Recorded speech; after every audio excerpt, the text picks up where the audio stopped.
Coming up on Jerusalem Dateline, runners take over the streets of Israel's ancient capital in Jerusalem's 14th annual marathon.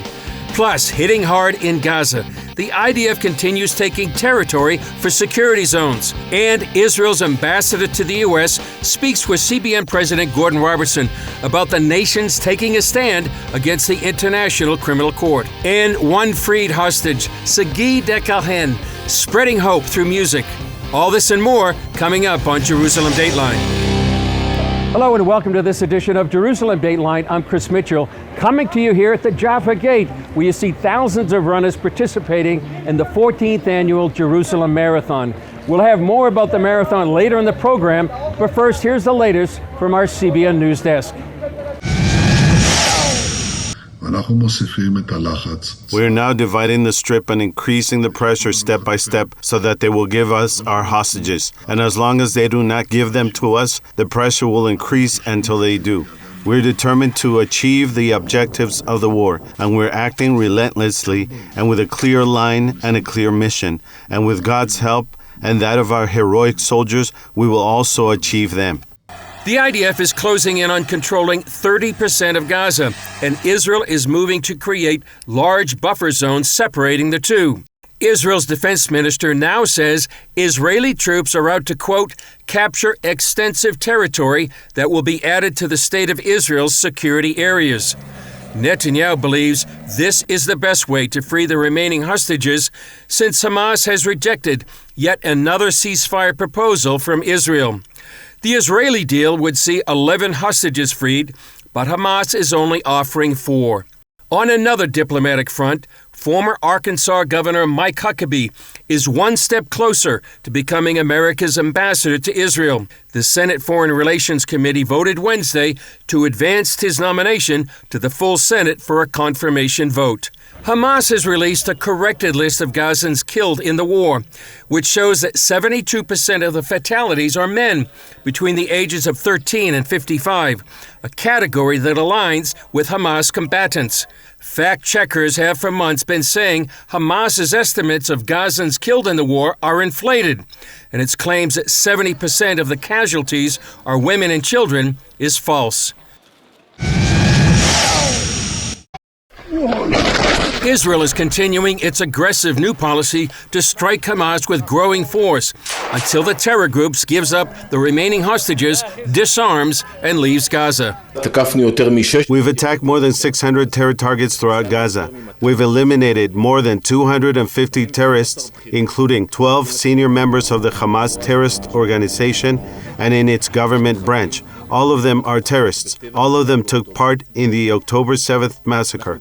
A new Israeli strategy is to gain control of more sections of Gaza if Hamas refuses to surrender the hostages. This leaves whole cities like Rafah cut off from the rest of Gaza, and Hamas is reportedly facing major problems inside its organization following Israeli assassinations of top leaders. Meanwhile, Iran is now reportedly pulling its forces out of Yemen amid the U.S. airstrikes. The bombing campaign is aimed to stop the Houthis from firing its ballistic missiles at Israel and shipping in the Red Sea. The Houthis have caused a severe disruption to global trade. President Trump says he believes the Iranians will come around to direct talks with the U.S. despite their public denials they won't talk to America. The White House is demanding Iran give up its nuclear program. Trump also says Israeli Prime Minister Benjamin Netanyahu may come to Washington again as soon as next week. It's another sign of the improved relations since the Biden administration. Also in Washington, Senator Bernie Sanders continues his efforts to break off American military support for Israel. He put forth 2 bills to stop $8.8 billion worth of U.S. arms sales. Both bills were defeated by more than 80 votes against them. Still, 15 Democrats stood with efforts to stop the arms sales, and Axios reported the vote shows the divisions in the party over the war in Gaza at the Israeli government. Coming up, Israel's ambassador to the U.S., Leiter, speaks with CBN President Gordon Robertson.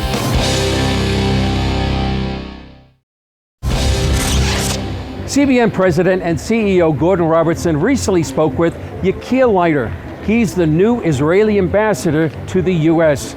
Here's an excerpt from that conversation.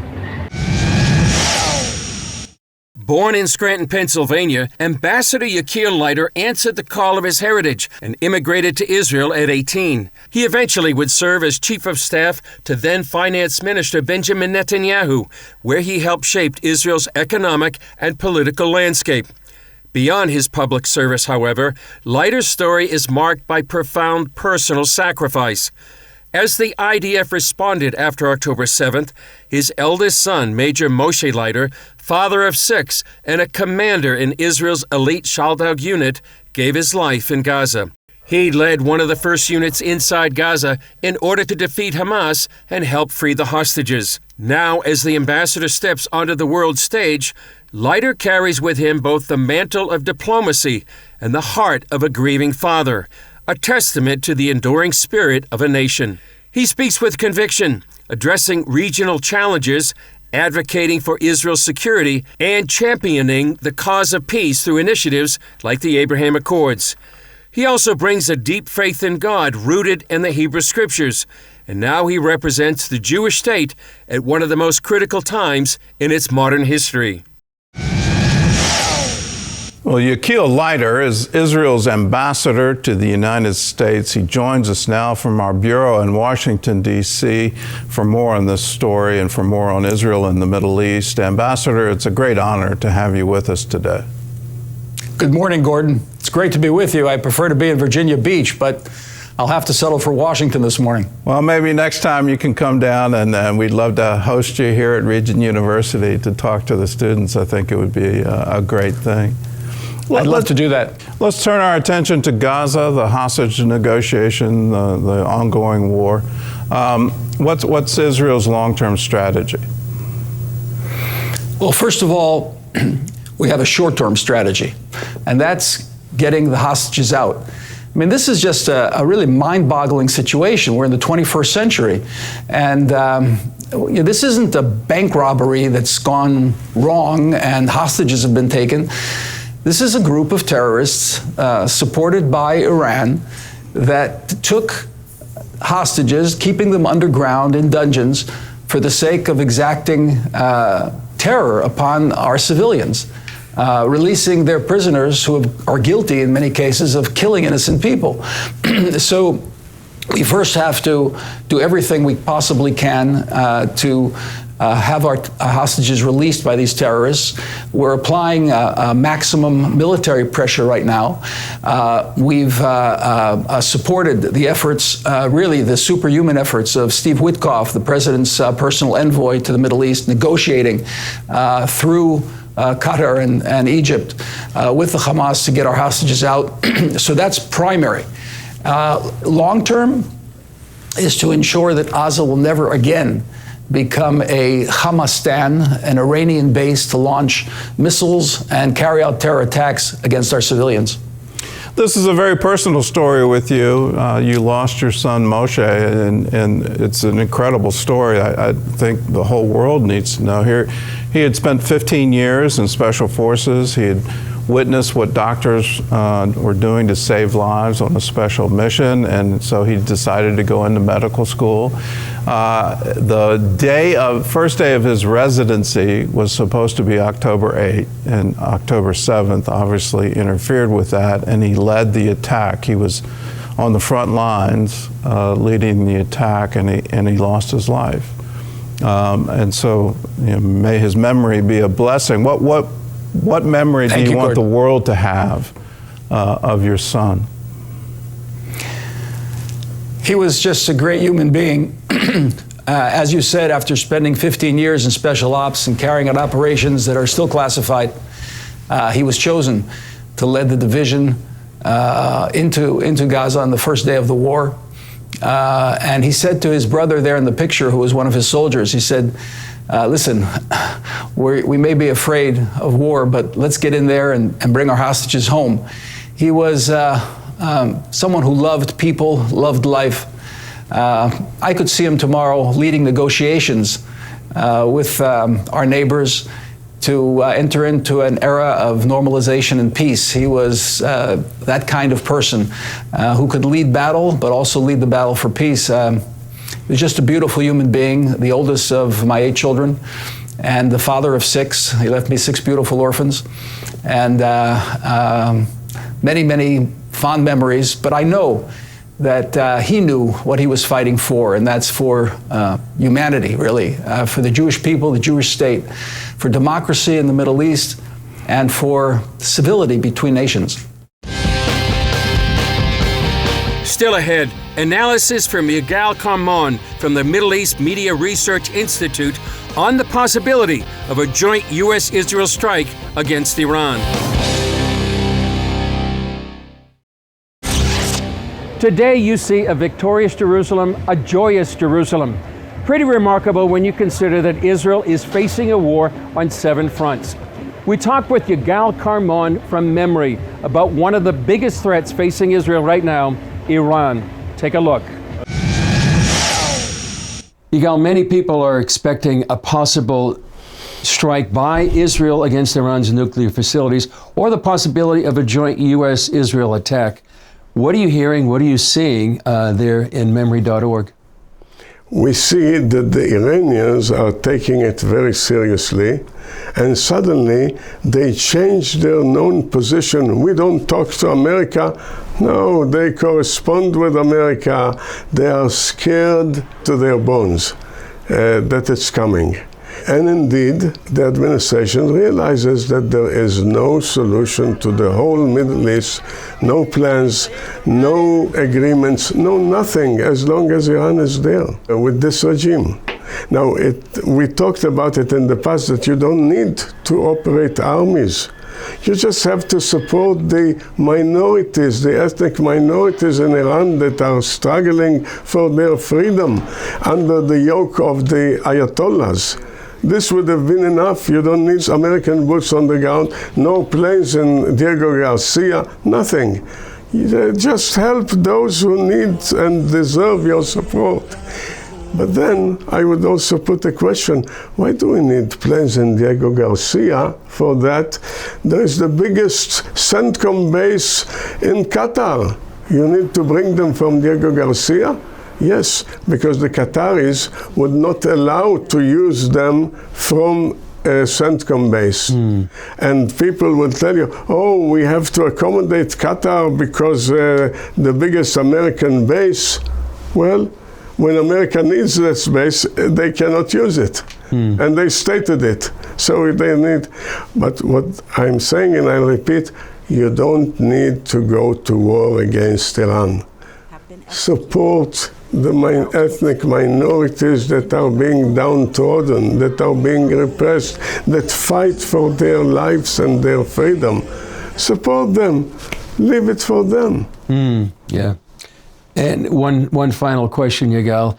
There are demonstrations right now in Turkey against President Erdogan. What is happening right there, and where do you see it going? And lo and behold, Mr. Imamoglu, who was the mayor of Istanbul, gathered support of the people that already, after so many years, rebel against Erdogan. And Erdogan put him in jail and removed the right of the university to give titles, and so he is not anymore a doctor or whatever his dissertation was, I'm not sure. In any case, the people, the youth, realized that this cannot go on anymore. Could he be overthrown? Absolutely. Absolutely. In a country of 90 million, the people have their say. In times it's weakness. When we come back, after more than a year in Gaza tunnels, one freed hostage's message of courage and hope. Freed hostage Sagui Dekel Chen suffered through hell as a captive in Gaza. Now he's been freed and reunited with his family. And now he's sharing a message of hope in the best way he knows, through music. Here's his story from CBN News Middle East correspondent Julie Stahl.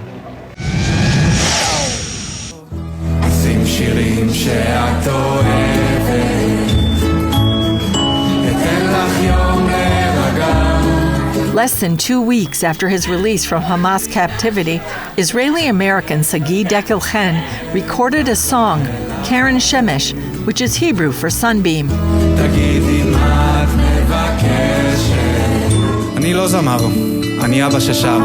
המוזיקה ליוותה אותי לאורך כל החיים, ובמיוחד בשנה וחצי בהם הייתי בשבי. הייתי שר לעצמי בראש כל היום. This singing dad recently only met his third daughter, Shachar Mazal, who is now 15 months old after his release. In his video, Sagui says he would sing this song to his first two daughters, Bari and Gali, before being kidnapped, and that he kept singing it to them even during his time in captivity. Sagui's father, Jonathan Dekel Chen, says his son has always had an interest in music. He is not a musician, but a musical guy, for sure. He wrote a number of songs that will be actually performed at some point. They're now being put to music, and at some point he will be performing them.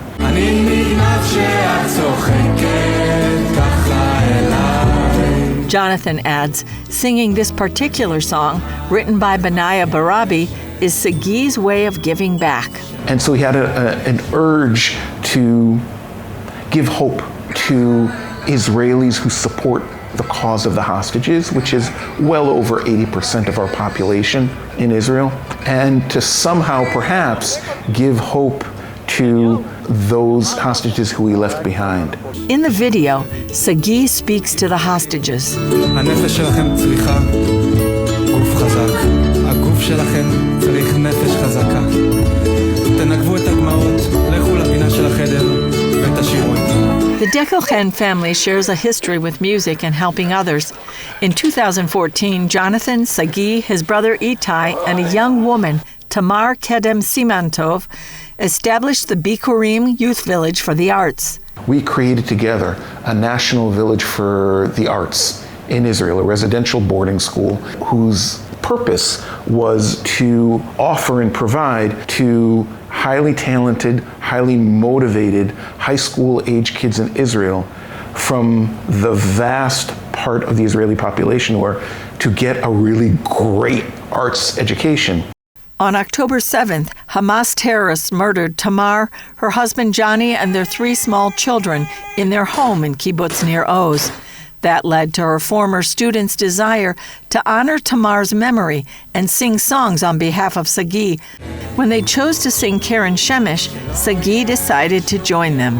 And the musicians that you see playing with him and singing are all alumni of that school. They created something called the Tamari Project. And they've already produced, I'd say, about a dozen original songs among them. And it's dedicated, this project, to the memory of Tamar Kedem Simantov. She was also the first director of the youth village, and in hope for the release of hostages. So it was kind of a perfect fit, and is the way that Sagui is communicating his message is going to be more through art than the straightforward media or things like that. Julie Stahl, CBN News, Kiryat Gat, Israel.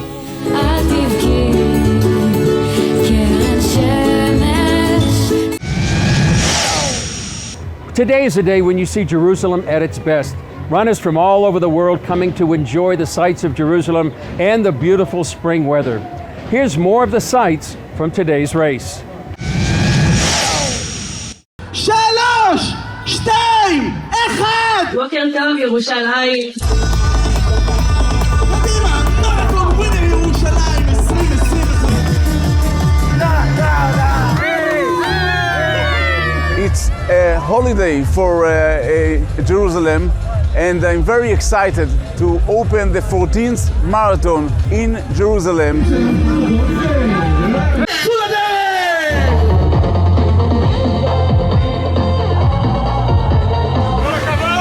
And we are talking about 40,000 people that came in the morning to start the run.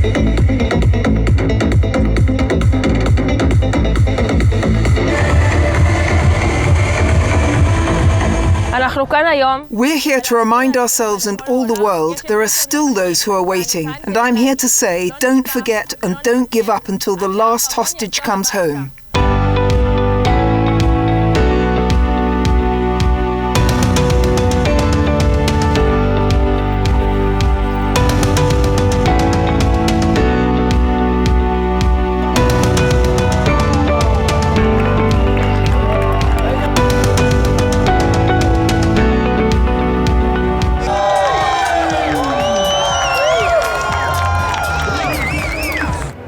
Well, that's all for this edition of Jerusalem Dateline. Thanks for joining us, enjoying the 14th annual Jerusalem Marathon. And please continue to pray for the peace of Jerusalem, for the protection of IDF soldiers and all those caught in harm's way, and especially for the freedom of all the hostages. I'm Chris Mitchell. For all of us here in the Jerusalem Bureau, we'll see you next time on Jerusalem Dateline.